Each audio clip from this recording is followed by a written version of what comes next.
Hi hello friends, എല്ലാ കൂട്ടുകാർക്കും സ്നേഹക്കൂട് സീരിയലിലെ നാളെ നടക്കാൻ പോകുന്ന ഒരു അടിപൊളി എപ്പിസോഡിന്റെ പ്രൊമോ റിവ്യൂയിലേക്ക് തന്നെ സ്വാഗതം കേട്ടോ. ചാനൽ ആദ്യമായിട്ടാണ് കാണുന്നെങ്കിൽ ഒന്ന് സബ്സ്ക്രൈബ് ചെയ്ത് ലൈക്ക് ചെയ്ത് സപ്പോർട്ട് ചെയ്യണേ.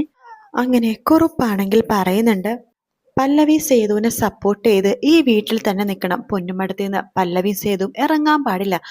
ലക്ഷ്മിയുടെ പെട്ടെന്നുള്ള ഈ സ്വഭാവ മാറ്റത്തിന് കാരണം എന്താണെന്ന് നിങ്ങൾ കണ്ടുപിടിക്കണം എന്ന് പറയണം. പല്ലവി പണ്ട് എനിക്കിവിടെ നിൽക്കാൻ സാധിക്കില്ല.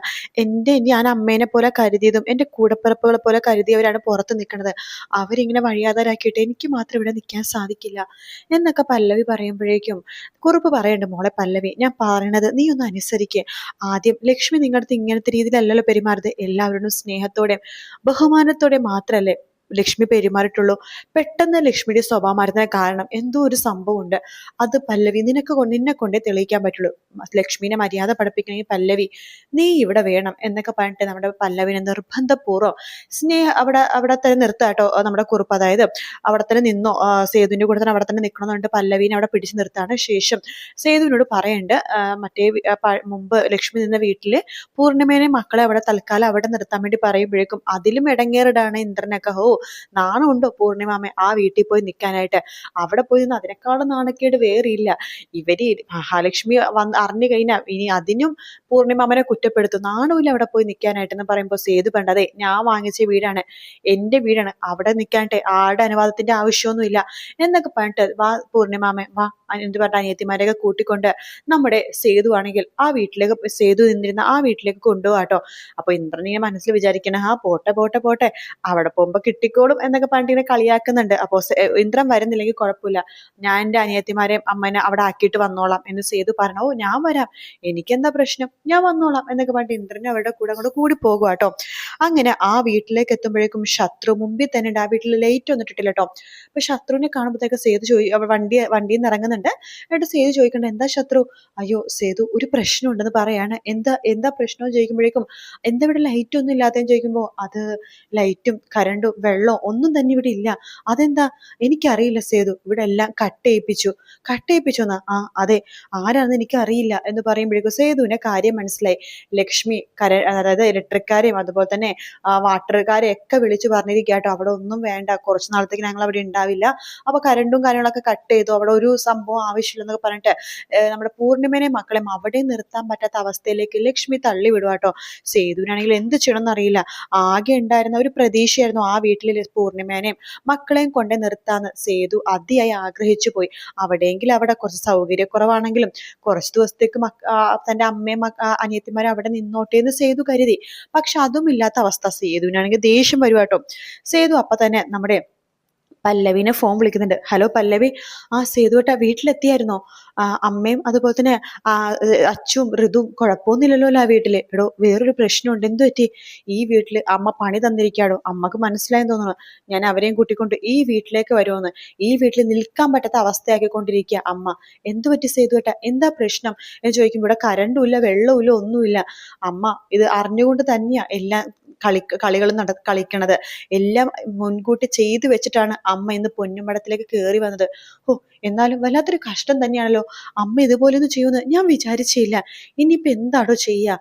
പല്ലവി പറയുന്നുണ്ട്, സേതുവേട്ടാ ഇനിയിപ്പോ ഒന്നും ആലോചിക്കണ്ട, എൻ്റെ വീട്ടിലേക്ക് പോയിക്കോ. എടോ തൻ്റെ വീട്ടിലേക്ക്? അതെ, ഞാൻ അമ്മയടുത്ത് കാര്യങ്ങളൊക്കെ വിളിച്ചു പറഞ്ഞോളാം, ഒരു കുഴപ്പം ഉണ്ടാവില്ല. എന്തായാലും അവിടുന്ന് ആരും നിങ്ങളെ ഇറക്കി വിടാൻ പോണൊന്നുമില്ല. എൻ്റെ വീടല്ലേ, എൻ്റെ അച്ഛനും അമ്മയല്ലേ, ഒരു കുഴപ്പമില്ല, നിങ്ങൾ നേരെ അങ്ങോട്ടേക്ക് പോയിക്കോ എന്ന് പറയാണ്. അപ്പോൾ നമ്മുടെ പൂർണിമ പറയണ്ട, വേണ്ട സേതു, ഞങ്ങൾ എവിടെയെങ്കിലൊക്കെ ഒരു ലോഡ്ജിൽ എവിടെയെങ്കിലൊക്കെ റൂം എടുത്ത് നിന്നോളാം. വേണ്ട അമ്മേ, ഋതുയുടെ അവസ്ഥ അറിയാലോ, അവൾക്ക് നല്ല കെയറിങ് വേണം. പിന്നെ നിങ്ങൾ അവിടെയൊക്കെ പോയി നിന്നാ വെറുതെ എന്തിനാ? എനിക്കതൊരു വിഷമമാകും. കുഴപ്പമില്ല, പല്ലവിയുടെ വീട് എന്താ പ്രശ്നം? ഒരു പ്രശ്നവും ഇല്ലല്ലോ, വാ എന്ന് പറഞ്ഞിട്ട് എല്ലാവരും കൂട്ടിക്കൊണ്ട് പല്ലവിയുടെ വീട്ടിലേക്ക് പോകട്ടെ. പല്ലവി നേരത്തെ തന്നെ അമ്മയുടെ അച്ഛനടുത്തൊക്കെ കാര്യങ്ങളൊക്കെ പറഞ്ഞതുകൊണ്ട് അവർക്ക് എല്ലാവരെയും കുഴപ്പമൊന്നുമില്ലാത്ത രീതിയിൽ വാ കയറി വാ, കുഴപ്പമൊന്നുമില്ല, ഇവിടെ നിൽക്കാം, എത്ര ദിവസം വേണമെങ്കിലും ഇവിടെ നിൽക്കാം എന്നൊക്കെ പറഞ്ഞിട്ട് പല്ലവിയുടെ അച്ഛനമ്മയും അവരെ നല്ല രീതിയിൽ തന്നെയാട്ടോ അവരുടെ പെരുമാറുന്നത്. അതിനുശേഷം കാണിക്കുന്നത് നമ്മുടെ രാജലക്ഷ്മിനെയാണ്. രാജലക്ഷ്മി അങ്ങനെ മഹാസത്യം മനസ്സിലാക്കിയിരിക്കുക കേട്ടോ. വേറൊന്നുമല്ല, സ്റ്റെപ്പിൽ എണ്ണ കിടക്കണത് നമ്മുടെ രാജലക്ഷ്മി കണ്ടുപിടിക്കുന്നുണ്ട്. അപ്പോൾ അത് തന്നെ കാര്യം, ഇന്ദ്രൻ മനഃപൂർവ്വം അവളെ ഉരുട്ടിയിടുമായിരുന്നു. എന്തിനാ ഇന്ദ്രൻ പാറുവിനോട് ഇങ്ങനെ ചെയ്യണത്? അവന്റെ സ്വഭാവം മനസ്സിലാവുന്നില്ലല്ലോ. അപ്പോൾ അവൻ ഇപ്പോഴും മെന്റൽ പ്രശ്നമുണ്ട്. ഈശ്വര, പാറുവിന്റെ കുഞ്ഞിനെതിരെ സംഭവിച്ചു കഴിഞ്ഞാൽ ഇതൊരിക്കലും ആരും സഹിക്കില്ല. അതുകൊണ്ട് ഇത് ആർക്കെങ്കിലും പറയണോ വേണ്ടയോ? പറയാതിരുന്നു കഴിഞ്ഞാൽ ഞാൻ ചെയ്യണ വലിയൊരു ചതിയായി പോകും.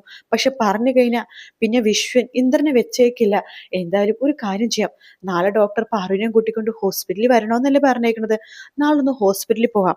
അതിനുശേഷം എന്താണ് പാറുവിന്റെ കുഞ്ഞിന്റെ കണ്ടീഷൻ എന്ന് നോക്കാം. കുഞ്ഞിന് വേറെ കുഴപ്പമൊന്നും ഉണ്ടാവില്ല ഈശ്വര. അങ്ങനെ കുഴപ്പമൊന്നും ഇല്ലെന്നാണെങ്കിൽ ഈ കാര്യം അങ്ങനെ ആരോടും പറയണ്ട. അങ്ങനെ കുഴപ്പമുണ്ടെങ്കിൽ മാത്രം പറഞ്ഞാൽ മതിയല്ലോ.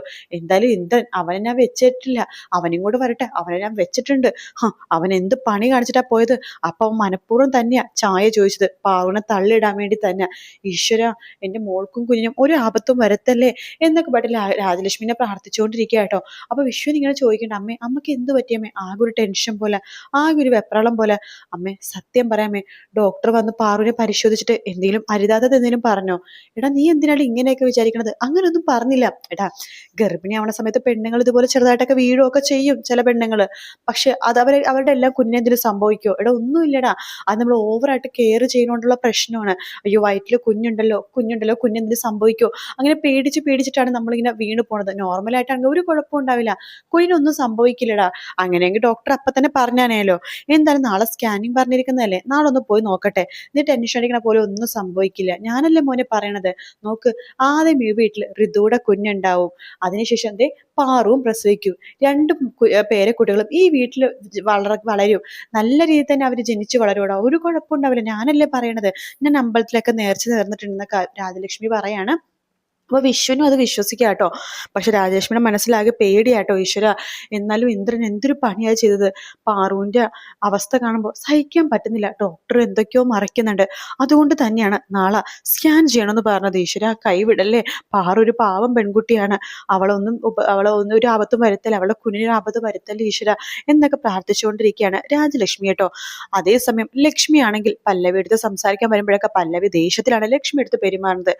പല്ലവി എടുത്ത് ലക്ഷ്മി പറയുന്നുണ്ട്, അതെ, നിന്റെ ഭർത്താവ് സേതുമാധവനല്ലേ, സേതുമാധവന്റെ അമ്മ ഈ ഞാനാണ്. നീയെ ആ പൂർണിമേനെ സ്നേഹിക്കണ ആ സമയത്തെ എന്നെ സ്നേഹിക്കുകയാണെങ്കിലേ അതിന്റെ ഗുണം നിനക്കുണ്ടാകും. എനിക്കതിന് ഒരു ഗുണവും വേണ്ടമേ. ഒരു പൊന്നോ സ്വത്തോ സ്വർണ്ണോ ഒന്നും എനിക്ക് വേണ്ട. എനിക്ക് എൻ്റെ പൂർണിമാമേനെയും അവരുടെ മക്കളെയൊക്കെ സ്വന്തം അനിയത്തിമാരായിട്ടും അതുപോലെ തന്നെ പൂർണിമാമനെ എൻ്റെ സ്വന്തം അമ്മയായിട്ടാണ് ഞാൻ കണ്ടിരുന്നത്. സേതുവേട്ടനെ ഞാൻ വിവാഹം കഴിക്കണ മുമ്പ് തൊട്ടേ ഞാൻ പൂർണിമ അമ്മയെ തന്നെയാണ് വിളിച്ചുകൊണ്ടിരുന്നത്. ആ ഒരു സ്ത്രീയെ അമ്മ ഇവിടെ നിന്ന് നാണം കെടുത്തി പറഞ്ഞയച്ചത്. അതൊന്നും എനിക്കൊരിക്കലും മറക്കാൻ പറ്റില്ലമ്മേ. എനിക്ക് നല്ല ഉറപ്പുണ്ട് അമ്മ എന്തോ മനസ്സിൽ വെച്ചിട്ടാണ് ഇങ്ങനെയൊക്കെ പെരുമാറുന്നത്. അതെന്താന്ന് ഞാൻ കണ്ടുപിടിച്ചോളാം. ഓഹോ, അപ്പൊ നീ എനിക്കെതിരെ എന്താണ് യുദ്ധത്തിന് വരാൻ വേണ്ടി തീരുമാനിച്ചോ പല്ലവി? ആ, തീരുമാനിച്ചു. എങ്കിലും ഒരു അമ്മായിയമ്മ മരുമകൾ പോലും ഇവിടെ ഉണ്ടാവും നീ പ്രതീക്ഷിച്ചോ? അങ്ങനെ ഉണ്ടെങ്കിലും കുഴപ്പമില്ലമ്മേ. പക്ഷെ അമ്മ മനസ്സിൽ സൂക്ഷിക്കണം എന്താന്ന്, ഈ പല്ലവി ഈ വരുന്ന ദിവസങ്ങൾ ഉടൻ തന്നെ കണ്ടുപിടിച്ചിരിക്കും എന്നൊക്കെ പറയാട്ടോ. അപ്പൊ ആ ഒരു ഭാഗമാണ് നമ്മൾ നാളത്തെ എപ്പിസോഡിൽ കാണാൻ പോണത്. വീഡിയോ ഇഷ്ടപ്പെട്ടാൽ ലൈക്ക് ചെയ്യുക, സബ്സ്ക്രൈബ് ചെയ്യുക, കമന്റ് ചെയ്യുക. മറ്റൊരു വീഡിയോ കാണാം. Take care, bye bye.